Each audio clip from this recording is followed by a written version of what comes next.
Is the housing market about to crash? Or is it about to boom? Is it a good time to be in real estate? How would one know the answers to those questions in advance?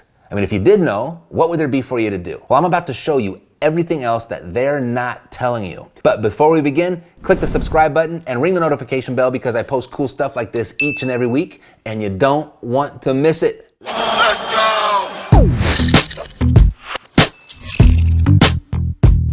Hi, my name is Matt Theriault. I am CEO of Epic Real Estate, and this is where we show people how to invest in real estate with an emphasis on retiring early. And if real estate is going to be a part of your financial freedom strategy, you've got to keep your eyes and your ears close to the street. And I'm going to share with you what I'm seeing and what I'm hearing and what I'm thinking so that you'll know what to look and listen for yourself, regardless of what mainstream media is force feeding you right now, so that you can make informed decisions for yourself. So after this, you won't need me to tell you about the market anymore because you'll know on your own. I'll start with looking at the typical stuff the experts pay attention to. And I'll explain in a minute why I put experts in air quotes. And then I'll show you some important stuff that the experts hardly address at all. But first, let's look at the 4 phases of the housing cycle. Phase 1. Here in the lower left corner is the recovery phase, where we would be if we were coming out of a crash. Vacancy is high, no new construction is happening, and then we move up into phase 2, expansion, where people are starting to buy again and vacancies are declining. There'll be some new homes starting to be built, and then we move into the peak, where new construction is in full swing, causing the supply to satisfy the demand, hitting an equilibrium point. And then we move into hypersupply, where demand actually exceeds supply and prices will start to fall. Then more new construction is getting completed and it's hitting the market, causing prices to fall even further, to where we move into phase 4, recession. Over time, this is what it looks like. And you'll see the peak is very pronounced here in 2005-ish. But the cycle is happening all the time, just to lesser degrees throughout this graph. The 4 phases of this cycle historically will typically take 7 to 8 years to repeat itself. But we're here today at about 14 years of continuing appreciation. We're overdue for a correction, but no real sign of it to come yet, particularly when each cycle will reach a new peak. And here we are, just barely peaking over the 2005 high. History would suggest we may have more appreciation to go before we see any downward shift. Then you'll want to look at the emotions of a housing cycle. When markets are appreciating, like they are, we typically feel optimistic, thrilled, euphoric. But for the most part, with so much uncertainty in the atmosphere, society is feeling more anxiety, fear, desperation even. So right out the gate, we have a little bit of a conflict without looking at any real data yet. Prices are rising, but the emotions are that of which we would expect to see if the market was declining. Now let's continue to look at the traditional data that the experts look at. Here's our 2020 supply at the moment. New listings are represented by the orange line on the bottom on an ever so slight decline right now. The line in the middle shows pending sales are on the rise, selling faster than new listings are coming onto the market. And therefore, the active listings on the top line are on a steady decline. When supply falls, prices rise. Nationally, we have less than a 4-month supply. 6 months or less is considered a seller's market. And this is a national snapshot, by the way. The monthly supply is about half that right now in most of your primary and secondary markets. When you look at demand, meaning people, the population is growing and showing no signs of stopping. And something significant about the population is over the next 10 years that you'll see here, there is a significant bubble in the population between the ages of 30 and 39. And this is significant because this is the age bracket typically where people will buy their first house, and then in a few years, they'll sell the house and move up to a bigger house. And that steep incline in this age range will continue for 10 more years after that. So what that means is there's enough demand already walking the earth to fuel the need for housing for the next 20 years, at least. So with built-in demand like that, it suggests that real estate is as much of a sure thing as you can get when it comes to an investment, unless, shelter somehow goes out of style. Now, we've got supply in our favor of growth, we've got demand in our favor for growth, and if you look at the interest rates at historic lows, it would seem we've got the fuel in favor of growth. But it may be slowing down. You see, as a rule of thumb, a 1% decrease in interest rates equates to an immediate 10% increase in house price. And we can't go much lower with where the interest rates are right now. And we're already seeing signs of slowing appreciation when you look at the home ownership affordability monitor. The home buying appetite right now is huge, but their ability to afford a home at the rapidly increasing prices is already below the threshold of 100. Another sign that appreciation will likely slow down a bit. But that's not stopping builders from building. And that's important because the closest thing that we have to a crystal ball is to look at the housing starts from the National Association of Home Builders.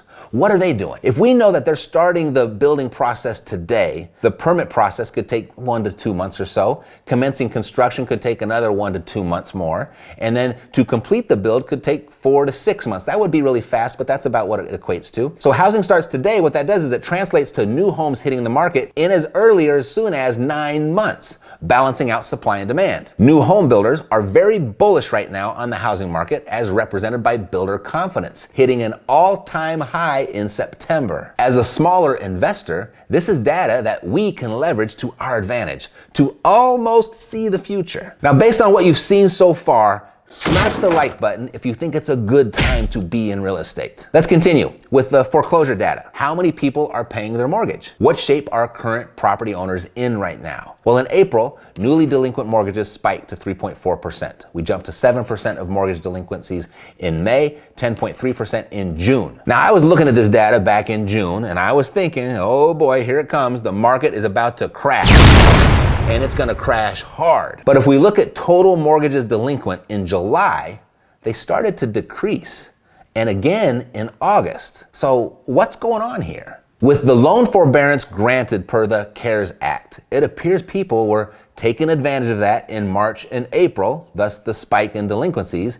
And then when people started returning back to work, people started paying their mortgages again. Apparently they didn't want to be foreclosed on. When you look at October, right when people's first forbearance 6-month period ended, you're gonna see a sharp dip. Property owners had the option to extend their forbearance, but it appears many of them did not. It's starting to appear that property owners aren't in nearly the trouble that they appeared to be in way back in June. The next wave of forbearance will expire in March, and then we'll be able to see how many property owners are actually struggling to pay their mortgage. Now, the people over at Capital Economics, they forecast foreclosures to not be that big of an issue, and they predict returning to pre-COVID status by the end of 2021. And there are going to be some new variables to consider with the new administration. For example, Biden is proposing a first-time homebuyer tax credit, which could stimulate more demand. Now, up to this point, the experts would typically draw the conclusion that the market will stabilize and likely experience some moderate appreciation through 2021. And historically speaking, with this data, they would be right more times than not. Now, earlier I put the word experts in air quotes because it's the guy on mainstream media that will share this type of information with you. It's the people within the retail industry that report this on-market data. And it's what your everyday people listen to and repeat at cocktail parties. It's this on-market retail information that proliferates through society and creates the narrative of how the market is doing. And you'll recognize this everywhere. You'll hear everyday people like your hairdresser talking about flipping houses, or your coworkers, or maybe your family. Here, do this. Pay attention to your friends and family at your coming holiday gatherings. Because traditionally, when you hear everyday people excited about real estate, it's a sign that the market is peaking. But here's where this gets good and relevant for real estate investors. Now, what I've shown you is all retail data. And us as real estate investors, we don't play much in the retail market when looking for deals. We deal in off-market real estate mostly, and that's a completely different type of data. Data of distress specifically, like data for personal distress, financial distress, and property distress. We look for motivated sellers. And what causes sellers to be motivated are unfortunate, distressful life situations to where a property owner has bigger fish to fry in their life than getting full price for their real estate. And they look to their properties for financial relief. And that's what we do as real estate investors. We exchange equity for peace of mind, providing sellers quick cash alternatives without the headaches of dealing with a realtor, without making repairs, without commissions, without having to wait for a retail buyer to make an offer and then qualify for their loan. I mean, this could take at least 45 days to play out in an entirety, typically much longer. And some sellers, they just can't wait. These types of sellers need us as much as we need them.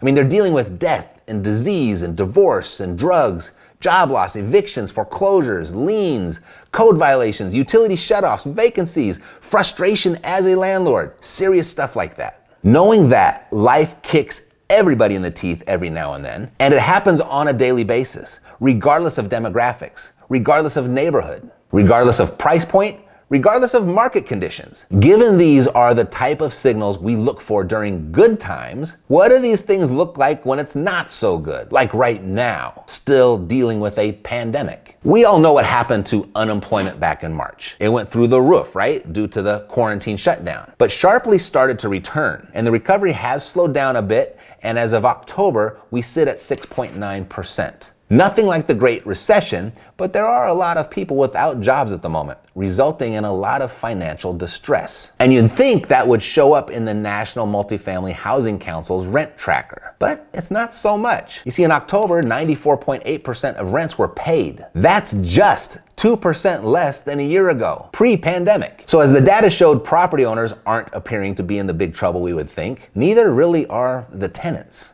Drugs are one of the common denominators that lead to financial distress for property owners, either directly or indirectly. It's a big problem. And I found this in the New York Times in July. In shadow of pandemic, US drug overdose resurged to record. And that was through 2019. And then through 2020, May and June, were record highs for drug overdoses. And then Chapter 11 bankruptcy filings are at an 8-year high. Suicides are at an all-time high. Domestic violence and child abuse are increasingly more in the news. Needless to say, people are experiencing heightened levels of distress. And now with the threats of a second shutdown, it doesn't look like it's gonna get better anytime soon. This here is the off-market data real estate investors keep their eyes on. It sometimes gets reported, but the connection isn't really ever made to the real estate market. All right, so with everything we've looked at up to this point, we've got on-market data suggesting a boom, and we've got off-market data suggesting a bust. And we've got a bunch of other stuff we don't typically have to consider. I'm speaking of December's expirations, all of the CARES Act programs, the municipal credit facility, the corporate credit facility, the mainstream lending program, unemployed pay for self-employed people, the CDC's rental protections, the student loan deferrals. These all expire on December 31st. Find him now for 3. So the original question, is this a good time to be in real estate? Maybe, maybe not. It depends. But before you answer that question, let's remind ourselves of an investor's goal. It's to make money, right? And we do that by buying low and selling high. And if that's the case, then what we would really want to know is, when will prices be low again? That would be valuable information to have, right? Well, let's look at this. What's most important to people when buying real estate? Is it the price or is it the payment? It's the payment, right? So hold that thought for just a minute. Now, with the news being so noisy, we've got the social unrest, we've got politics up the wazoo, and we've got the pandemic that we're still dealing with. There's a lot of stuff happening in the background that you might be missing. For example, in August, Jerome Powell announced a major monetary policy shift. He publicly said the central bank will be more inclined to allow inflation to run higher than the standard 2% target before hiking interest rates. He said he's going to push inflation. And in case you didn't know, inflation is the decline in purchasing power of your money, and it is largely a result of increases in the money supply months or even years previous. So when the chairman, Jerome, says inflation is going to run higher, that would translate to a larger and faster decline in the value of your money. But even if it just maintained the 2% target, and I know that doesn't sound like much, but just as interest compounds, so does inflation. And at over a 100-year period, that turns into a 2,000% decrease in the value of your money. This is a silent tax on people. They don't realize that they're losing money every year just by saving it. Now, before you balk at that idea, in an interview with billionaire hedge fund manager Ray Dalio in September, published by MarketWatch, Dalio stated that the world is going to change in shocking ways in the next 5 years. Now that's a really small window, 5 years. And he cited various reasons for it. But one of his final comments on the subject was a warning. And that is to worry as much about the value of your money as you worry about the value of your investments. One of the richest men in the world is warning you about the decline of value in your money due to the massive printing of money that Jerome Powell said is going to happen. Remember the stimulus package at the beginning of the year? That's printing money. And there's likely to be another stimulus package soon. More printing of money. Now, understanding inflation, it's a complicated subject, and I'm speaking in very general terms here. But there's one specific thing that you're gonna wanna know as it pertains to your investments. Inflation destroys the value of your savings, stocks, bonds, cash, equity, and thankfully, the value of your debt. Now, real estate and gold have traditionally been looked at as natural hedges against inflation. But if you look at this, you'll see that real estate has appreciated at the rate of inflation, and gold did too for a while. But somewhere in 2005-ish, something happened. When we all had our heads in the sand drooling over real estate, gold separated itself from real estate as an inflation hedge. So why did that happen? Well, here's some other news you might have missed amid the pandemic and the social injustice in politics. JP Morgan in September paid the largest penalty ever of $920 million confessing to manipulating the gold market. So given that, and with inflation all but guaranteed to be on its way up at a faster than normal rate, and the low interest rates right now, this is all making a very good case to borrow as much as you can, to buy as much real estate as you can. And that might sound reckless and irresponsible to you at the moment. I get it. It's not really though, if you know what you're doing. And I totally understand if you want to push back on that idea. But let's bring it home to when will prices be low again? And answer the original question, is it a good time to be in real estate? Back in 1985, when prices were much lower than they are right now, the median house price then was $80,000, and the interest rates were 13.12%, which resulted in a monthly payment of just $892. And I point out the payment because that's what's most important to us when we buy a house, remember? And if we were to adjust that for today's inflation, that monthly payment would have been $2,157. Now, to make a long story short, we'll fast forward 20 years when our median house price had nearly tripled to $235,000. Interest rates were much lower at 5.74%, giving us a monthly payment of $1,370. And when adjusted for 2020 inflation, $1,825. That's a lower payment of $300 or so. Fast forward 15 more years to today, the median house price is $320,000, the interest rate 3.65%, giving us a monthly payment of $1,464,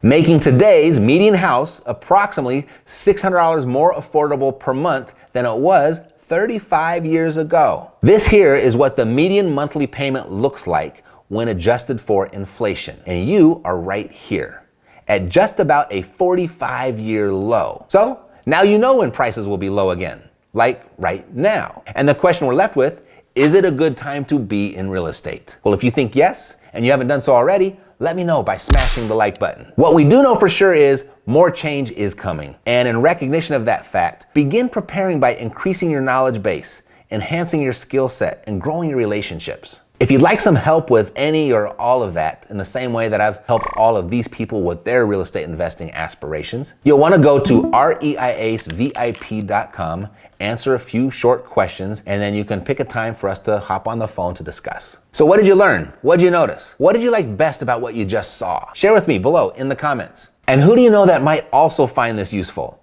When their name comes to mind, please share it with them. That's it for today. Thanks for watching. I'll see you next time.